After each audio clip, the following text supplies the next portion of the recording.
Welcome, everybody. My name is Mina Jane, and I am here with C.S. Harris, also known as Candice, who is just, I'm so excited to have her here. I can't even tell you. Her new book just came out, What Cannot Be Said, the 19th book in this Sebastian St. mystery series, and we're going to be talking all about it. But before we get to Candice, I just want to say a couple things. One is I'd like to thank the Friends of the Ashland Public Library for supporting all of our programming. I would like to thank Candice for letting us share this program with other libraries. 19 other libraries jumped on this because they knew that their communities would also love to hear from you.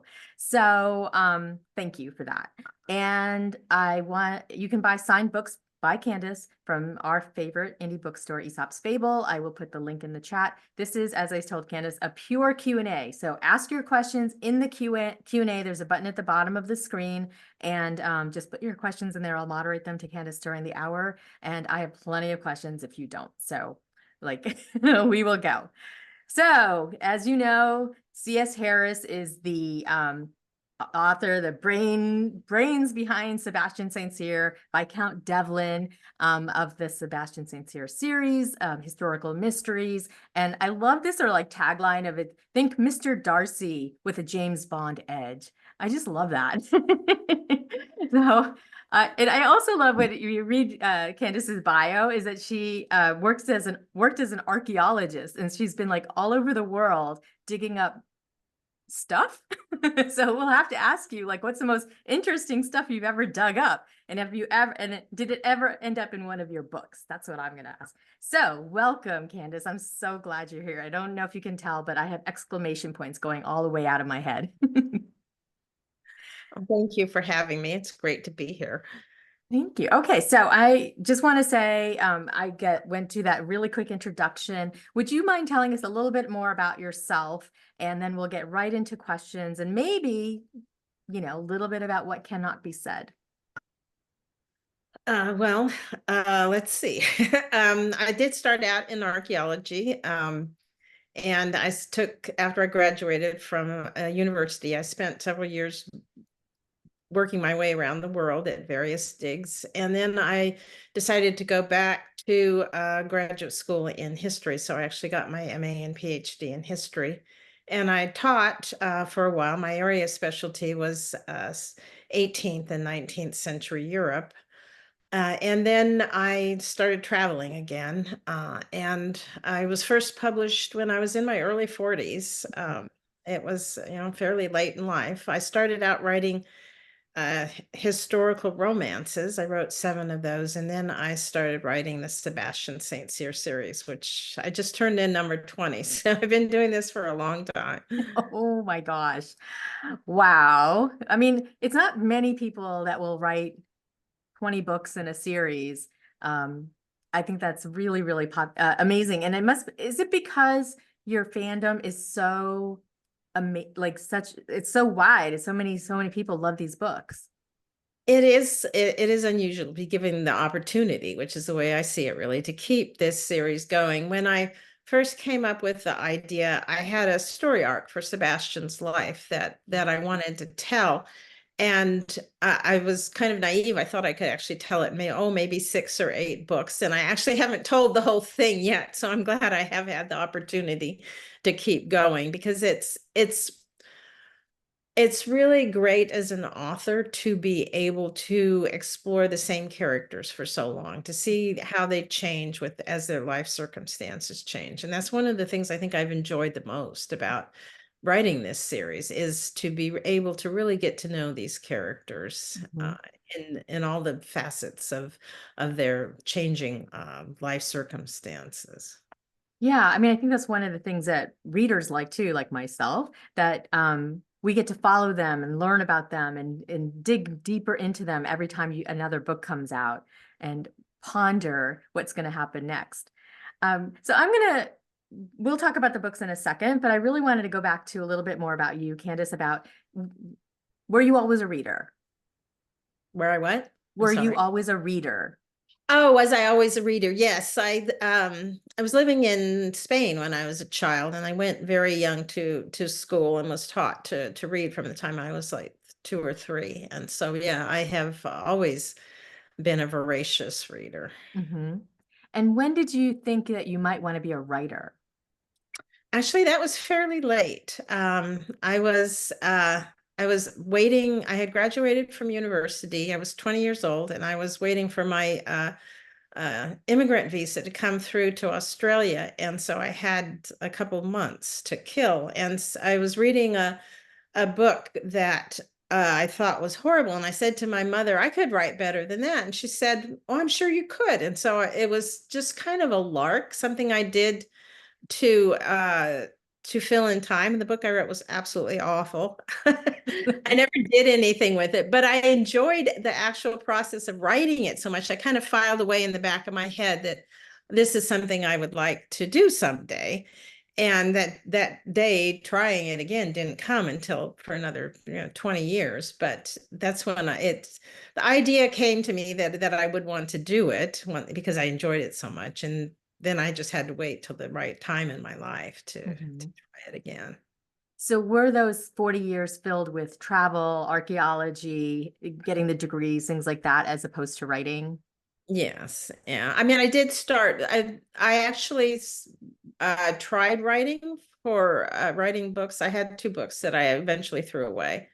I tried it for maybe 8 years before I actually got published, but I wasn't doing it, full time. I was doing, working at other things. And I actually published a history book, a nonfiction history Mhm. book Mhm. in that interim too, on the French Revolution. So, Mhm. yeah, Yeah, it I was saw that another too. thing. So I'm just going to quickly go through your path of getting published. Did you get an agent after those 6, 7 years of having those two books that you threw away? Well, the first book I tried writing was I was in the States at the time, and so I did get an agent. And then I moved overseas. I moved to the Middle East, and then I moved back to Australia. So I think I lost my agent in there. I think she retired or died, or I can't even remember. And it was actually pretty hard to get an American agent living overseas. So that was a project, yeah, to finally get an agent and then sell what was the fourth book that I had written. And then I later sold the third book I had written. And then the first two books, at that point, I realized how bad they were and I threw them away. When I was like 11 years old, I wrote a Nancy Drew book. I also threw that away. It was terrible, but I would never have reached your level, so it's okay. So uh talk about a little bit about the travel and the writing. Like how did that affect your ability to write or your wanting to write? Uh, well, while I was living in the Middle East, I was trying to write the romances, the historical romances, but it was difficult for one thing because I couldn't buy them there.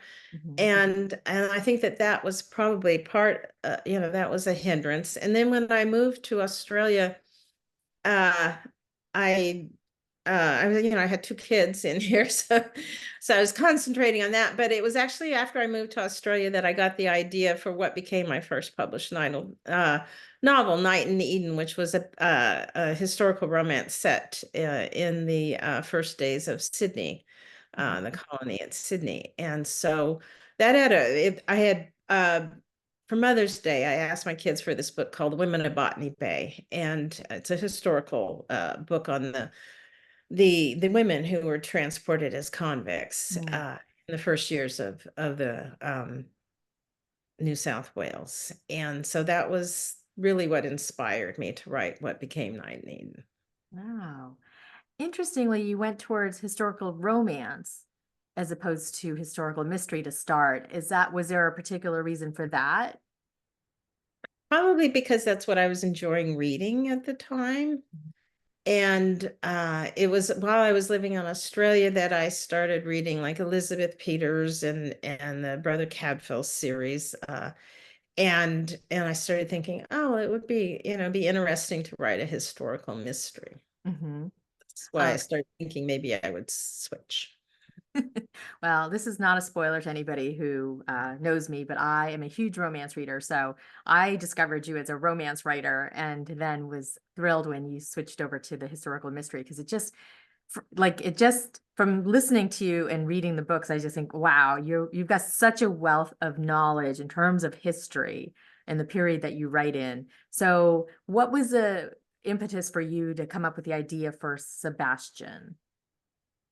Well, that was because it was, the late 18th, early 19th century were my area of expertise that I'd specialized in as a historian, with particular emphasis on France and the French Revolution. But the French Revolution is really a dark period in history. And when I thought about setting a series in Paris during the Revolution, I thought it's just anytime you're writing a series, you're inhabiting it. It's a big part of your life. And I thought that's just going to be too dark. I don't want that darkness in my life. And so I thought, well, I could move across the channel and set it in Regency England, which obviously some of my stories are still dark, but the setting isn't quite as depressing. And so that was why. So it's still my period of expertise, but it's it's more pleasant to to inhabit in my imagination.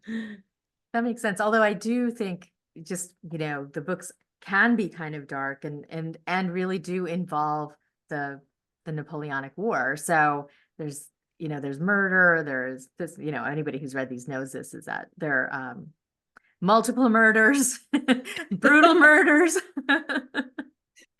So but we'll get into that a little bit too. But how did you craft Sebastian though, the character to start? Because obviously he's changed over 20 books, but what was how was he in your head the first time you saw him?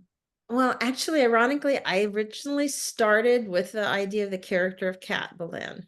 Oh, Was Sebastian's lover at the very beginning. And she was the character that I developed. I developed Lovejoy, I developed Hendon, and I developed Sebastian. But I kept thinking I was going to have her be the main protagonist. But I kept thinking I couldn't see how I could get it to work because I wanted somebody who could go through all of society. And Kat was restricted by her birth and her occupation to only being able to, she couldn't go into a noble woman's drawing room, for instance, and ask her questions. She couldn't go because it was a very patriarchal society. She couldn't go into the men's clubs. And so it sort of stymied me for a while. And I thought, I just not going to be able to get this to work. And I remember one time I had run down to the corner grocery store to get some milk and some bread. And I was standing there in the checkout line holding my milk and my bread. And suddenly I had this epiphany and I don't know where it came from. And I thought, oh, well, I can flip this. I can make Sebastian the main character. And then it all fell into place once I changed that. I mean, so I already had him as a character, I already had his background. I already knew about his father and the issues with that. So then it just it was a visitation while I'm standing in the checkout line. that must have been some good milk and bread. Um, well, that's interesting because I would have never known that by reading the book because Kat is an important character, but definitely not, a main character. And that, well, I'm going to mention that a little bit later because I definitely don't want to. I want to go sort of progressively. But so when you first wrote the first book, um, what what were you thinking? Like, the whole world, like what was happening in the world? Because there's murder and there's politics and there's religion and there's, almost so many things.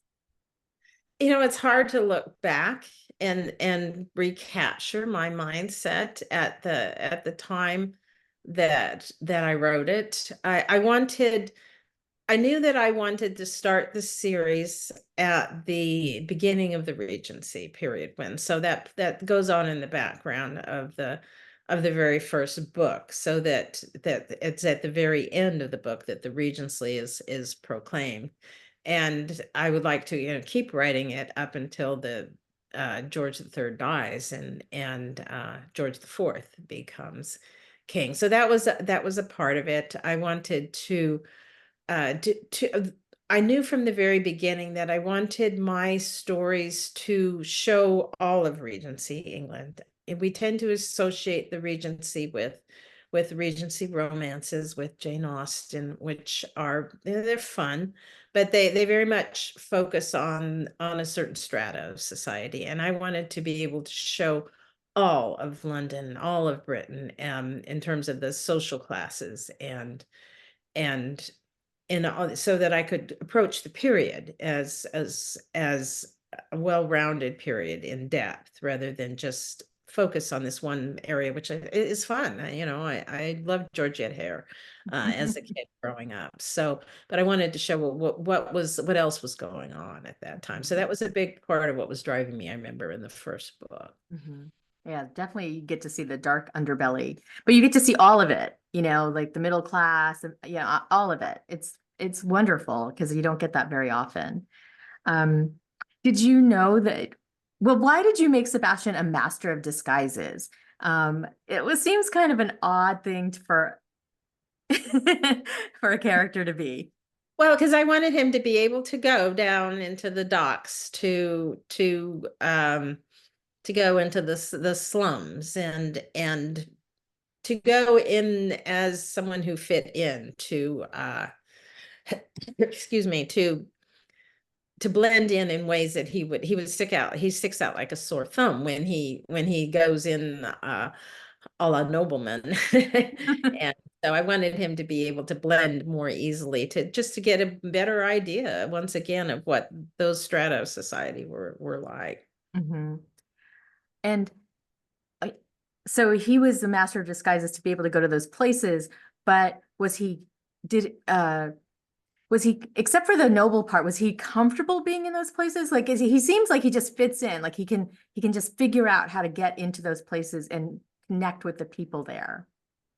Well, a lot of that I think comes from having made him a former cavalry officer. So he's not a pampered man. He has, the military was brutal even for officers in those days when they're on campaign. So he knows what it's like to sleep in the rough, to ride through a snowstorm. So he has lived a very different life from what a man who had just been a nobleman's son, comfortable in England, would have what kind of life that person would have lived. What's interesting to me is I expect like the historical part from you because like you have that history of, being, going to school and, being an archaeologist and stuff. But what I didn't expect was the deep understanding really of trauma and how it affects everybody, not just Sebastian. But as you delve deeper and deeper into his psyche, I'm just amazed. And did you have to do a lot of research on the effects of trauma on people? I did. Also, my father spent 3 years in the South Pacific in World War II. My husband spent 2 years in Vietnam. And my daughter was well, she still is. She's a psychiatrist, but she was in the Air Force treating PTSD. And so I talked to her a lot about it too. She was a good resource for that. So I think I drew on all three of those people in my life. Marie says, I have not read your books yet. Are they dark like C.J. Sansom or S.G. McLean? I haven't read McLean. I've read Sanson. Yeah, they are dark. There's, yeah, I don't write cozies. No, she does not write cozies. Okay, so again, I just want to remind people you can put questions in the Q&A and I'm happy to moderate them to Candice. I have plenty, so I'm going to keep going. So I want to go back to Kat because you were a romance writer and yet you took Sebastian and Kat in a very different direction. Was that purposeful? Yes, it was because I always felt from the very beginning that Kat would not have been right for Sebastian as a partner.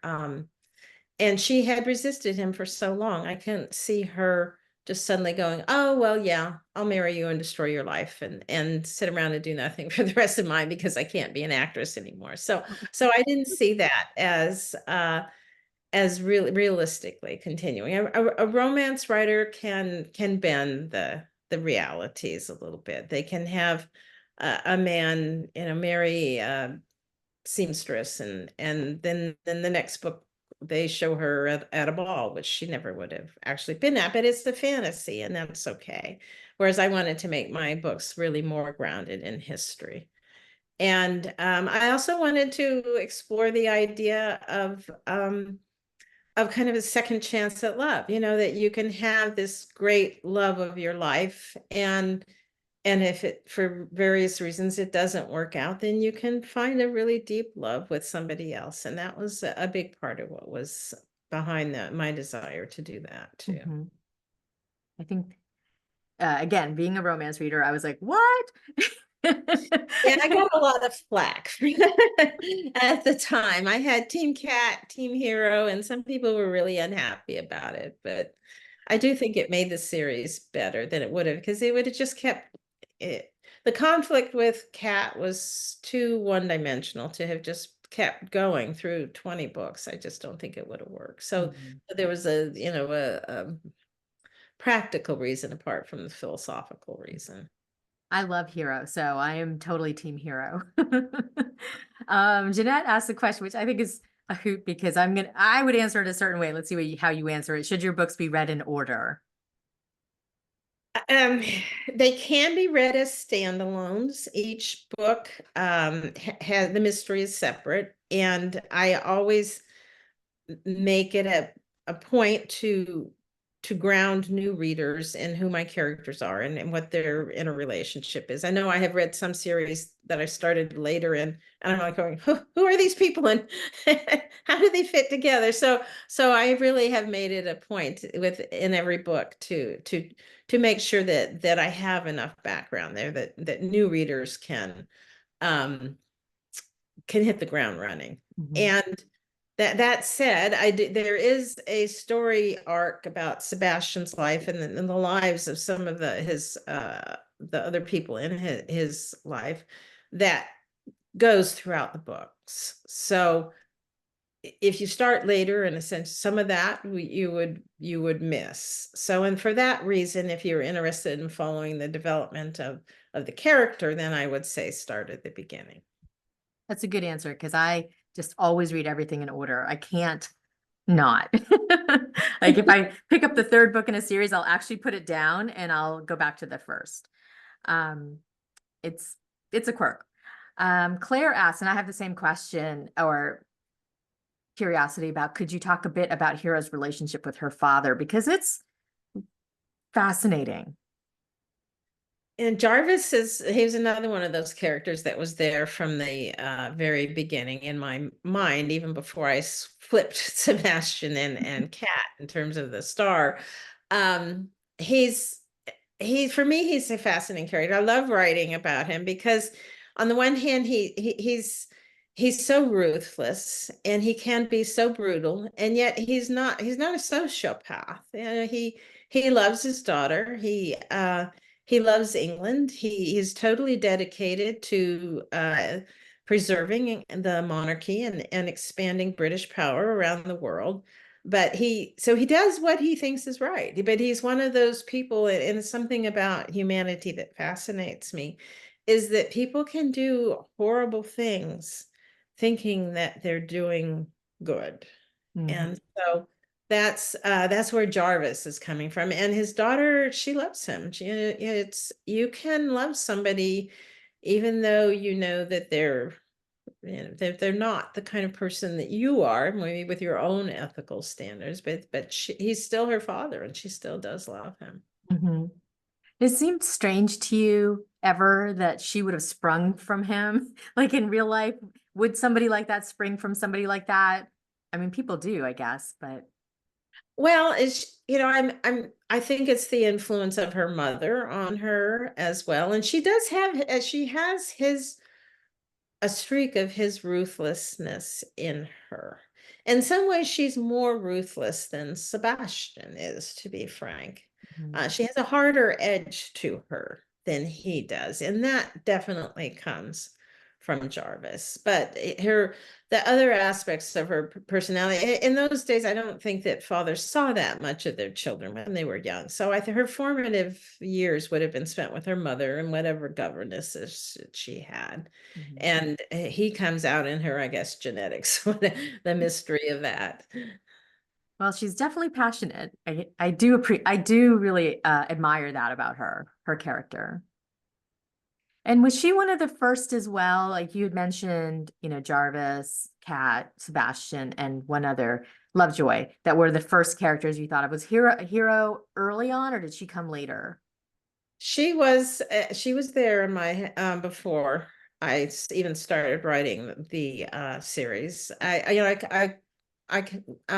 Jarvis came, and then I create, and then I was thinking about his family and his life, and Hero came out of that. And that's when I thought, because I knew I didn't want Sebastian to end up with Kat. And then I thought, oh wow, that would be really cool if he ended up with Hero. So, and that was before I wrote the first book. So I think she's only in one or two scenes in the first book, but I did know even then that I was going to have him eventually marry her. Mhm.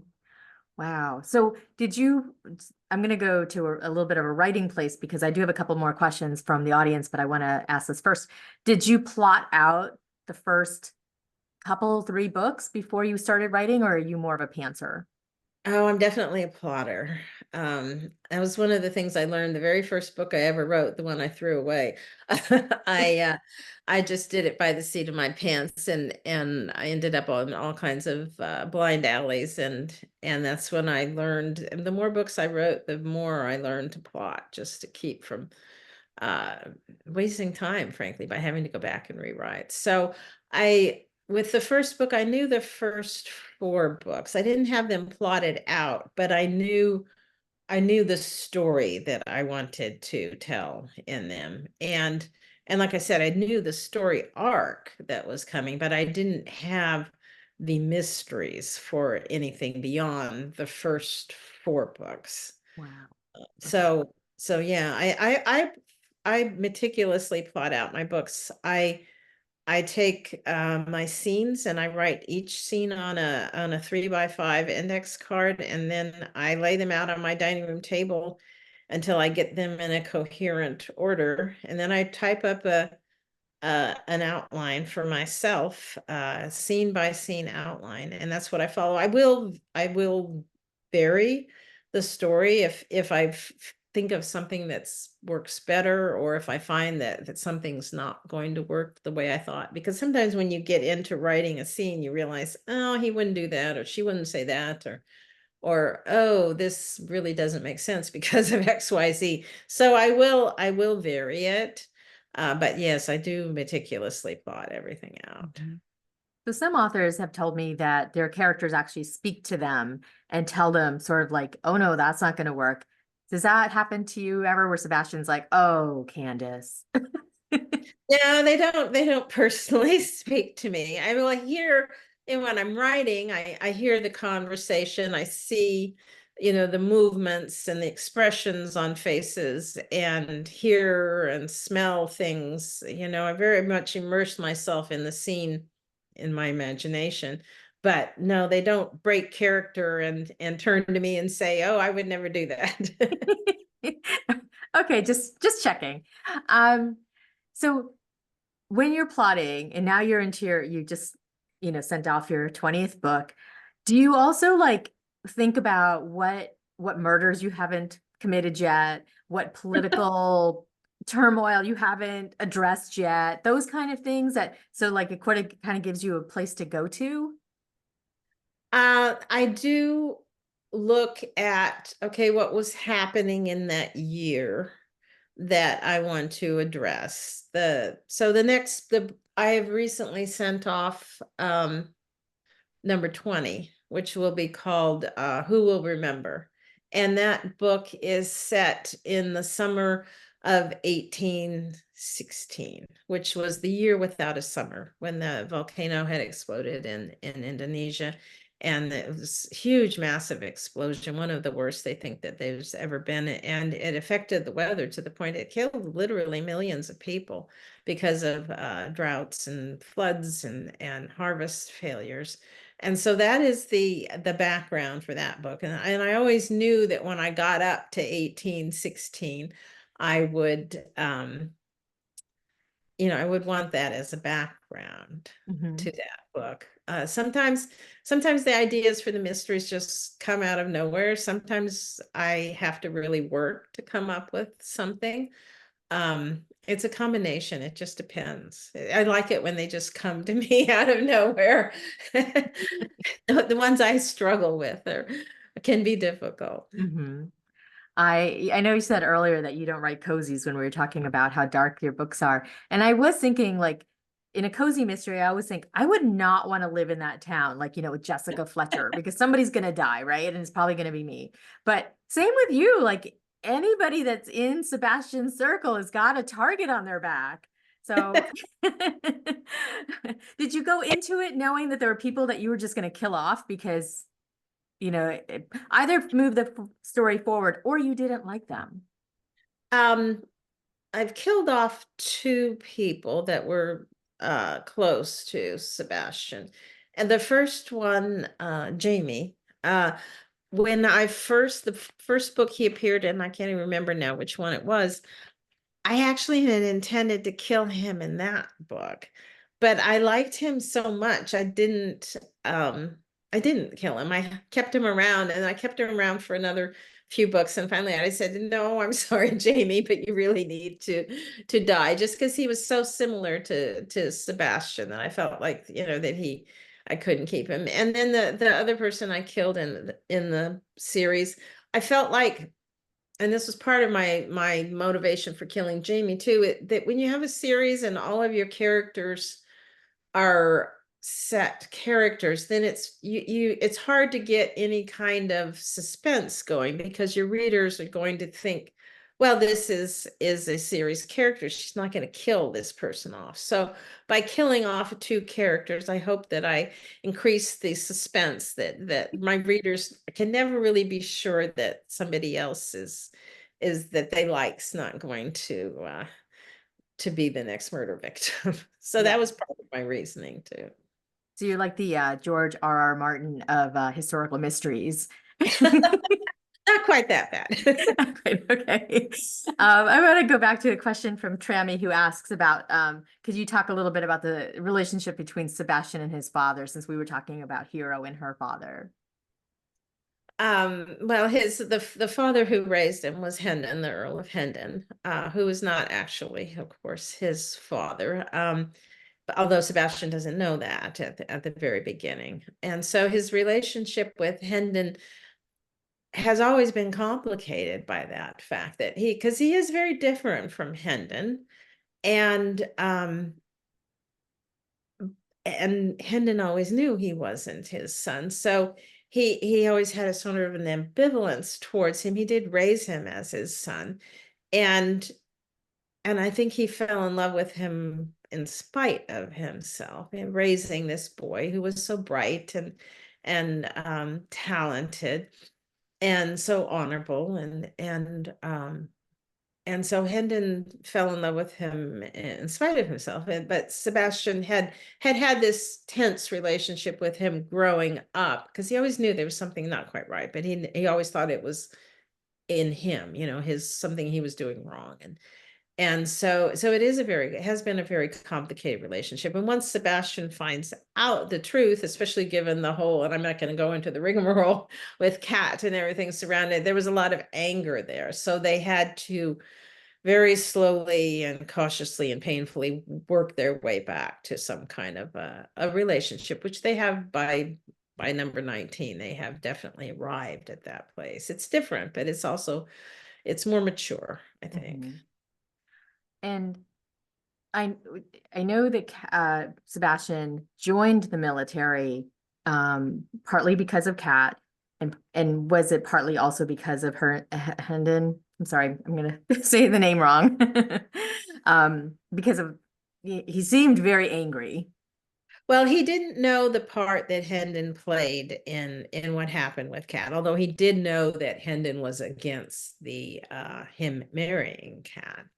And so it was you know, he was young, he had always wanted to join the military, and then he felt like he couldn't because with the death of his two older brothers, he had become the heir. Mhm. But then when between Hendon's anger over his relationship with Kat and then Kat breaking it off with him, he just was like, he wasn't trying to get himself killed at that point in his life. And he was young. He was 21. So at that point in his life, like I said, yeah, he was 21.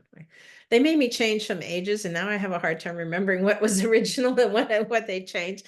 So but he was young, and he didn't, that's one of the things I think that's hard to remember what we were like when we were young. And Mhm. a lot of characters and excuse me, it's easy to make them too mature. I don't know, maybe other people are more mature than I was at 21. I wasn't very mature. I mean, you wrote a book at 20, so you couldn't have been that immature.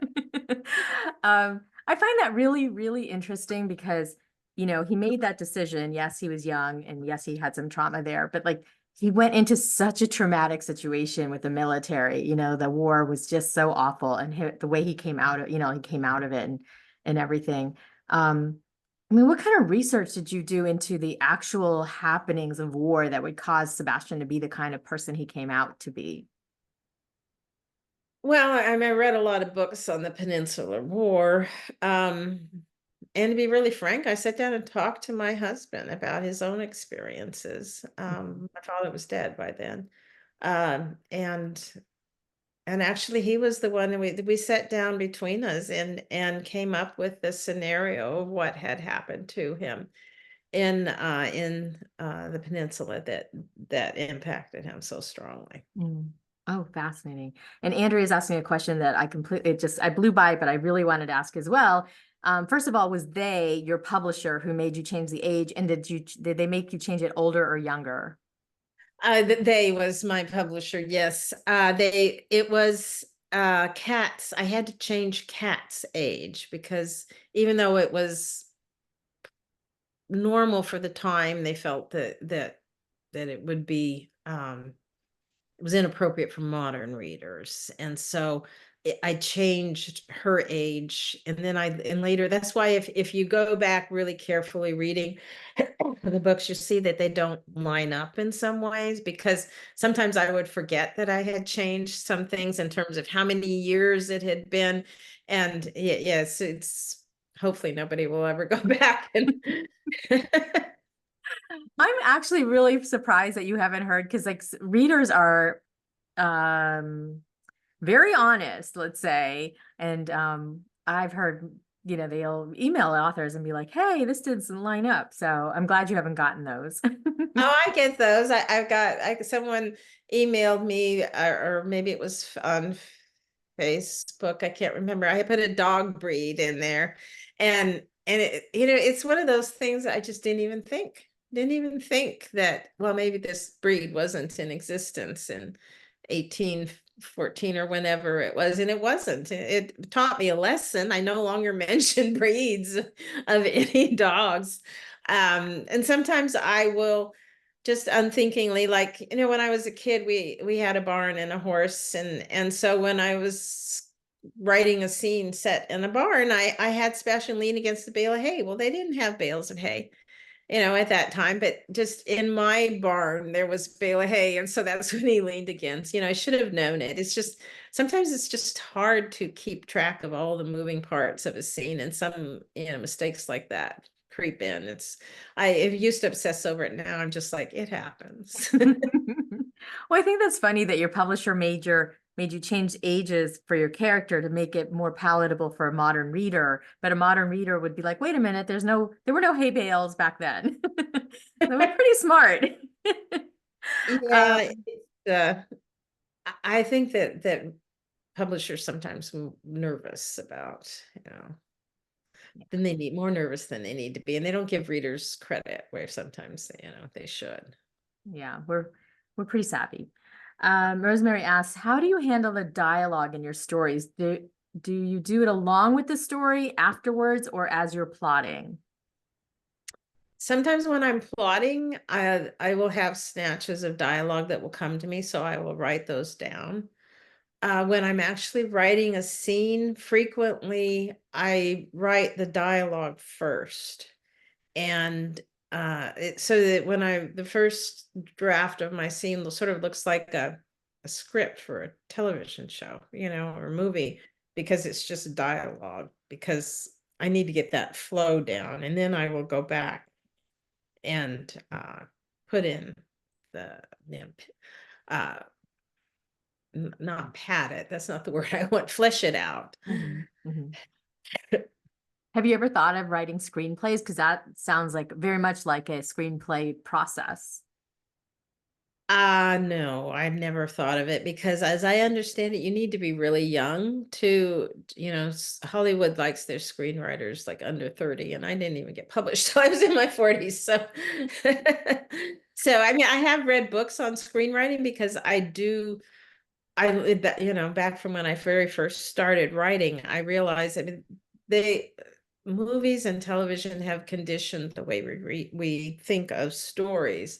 And so I read a lot of books on screenwriting and have incorporated some of those techniques and ideas into my own writing, just to make the books more cinematic. Mhm, mhm. So, which makes me ask the question, has anybody approached you about making a show or a movie out of the series? Yes, I actually, the series was optioned. Oh, let's see, about 3 years ago that this whole process started. I just heard today back that we're making more progress, which was nice, because I only, I won't hear anything for 2, 3 months, and I'll think, oh, have they decided to drop it? And then, so it's still in the works. There were some hiccups, but and they have a writer, a director, and the producer, and it has been bought by a production company. So I can't talk about who yet, but I'm happy with the team that they have, and so I'm hopeful that these things, they take so much time, but hopefully we'll get there in the end. So, who would play Sebastian if it was up to you? I have never seen an actor that for me captures Sebastian. I see Sebastian in my head, and other readers or other writers have told me who they thought would be good Sebastian, and I'll look them up and I'll go, oh, that's not Sebastian at all. So I think everybody sees Sebastian in their own Sebastian. So as long as they get somebody who's young and sexy and dynamic, I'll be happy. I So think far, you they would be. haven't had any names, bounced around yet. This sounds like a perfect, like sort of like PBS, only with murder, like brutal murder in it. Like like they have those like series where they're just so suspenseful, and you just can't wait to watch it again. Um, Rosemary asks, will you be killing off Sebastian's doctor friend? She hopes not. Or will Sebastian be able to help his friend survive? Um, I can't really answer that. Sorry. Sorry, Rosemary. You tried. Okay. And I asked the question because I was like, I don't know if you're going to answer this, but I'll give it a try. Um, I have this really great question about your history with archaeology. What time period area did you study in archaeology? Do you have any interesting or exciting stories you can tell us from a dig? Well, I bounced all over, and that was one of the problems I had. I studied classical archaeology, Greek and Roman. But then because I was in the States, I worked on some digs that were historical archaeology. I worked at a Hudson Bay company fort, and I did some Indian burial removals, and I worked at Chota in Tennessee, the capital of Cherokee Nation. And so I really enjoyed that. And that was actually why I took a couple of years off to travel around the world. It was like I couldn't decide if I wanted to go ahead with classical archaeology or if I wanted to work on historical archaeology. So I thought, well, I'll travel. And so I went to Australia and I worked on a prehistoric dig there. And then I went to England and I worked for the Winchester Rescue Archaeological Unit. And we did all kinds of things at Saxon Village. There was like a medieval pub. There was a medieval manor house that we worked on, a Roman cemetery. And in the end, I said, oh, I'm just going to study history. But in terms of, I don't know if any of them stands out. The one that probably haunts me the most is the one that I was working on when I was in Chota, in Tennessee. And I was digging a large pit, which had been a refuge pit. And it was probably 5 feet in diameter and maybe about 5 feet deep. And when you dig it, you dig half of it, so you get the stratigraphy. And I was straightening up the stratigraphy at the very bottom of the pit for the photographs, and I took my shovel and I sliced down and I sliced the top off of a skull.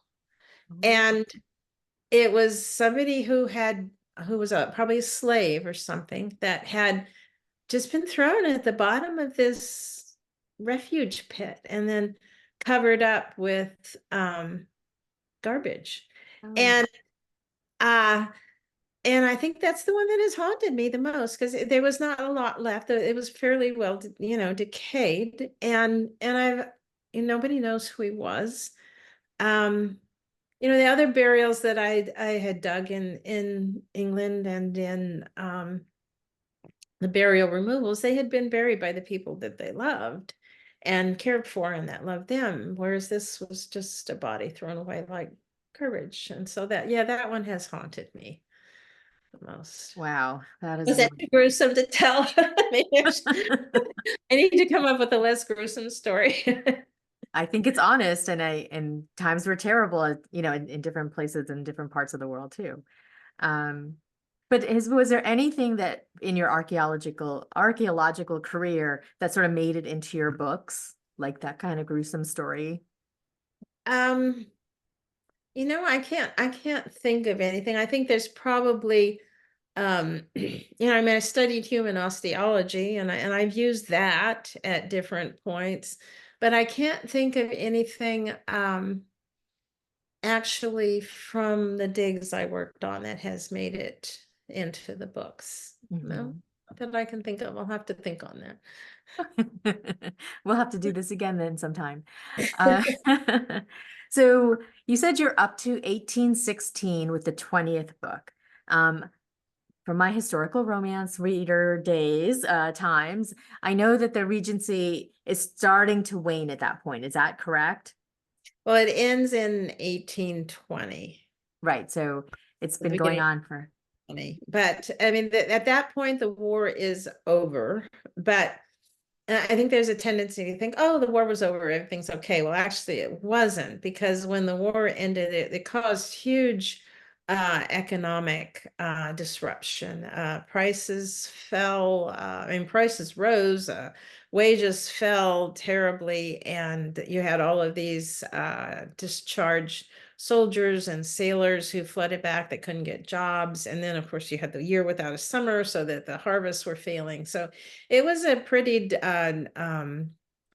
difficult time. In fact, that I have read quotes from people in the government saying that they felt that they were closer to revolution in 1816 than they had ever been. And that includes in 1789, in the early 1790s. So it was a very difficult time. Mhm. But what does that mean for Sebastian? Because you had sort of mentioned earlier that you wanted to write about the Regency period. And as we leave the Regency period, will there still be stories to be told? Well, I won't leave the Regency period till 1820. Right. And excuse me, my plan right now is to end this series that in 1820. So I still have 4 more years to to. And the nice thing about writing historicals is I can write as many mysteries in 1 year as I want to. Yeah. Oh, that's true. What was the hardest book for you to write? Hmm. I think probably Where the Dead Lie.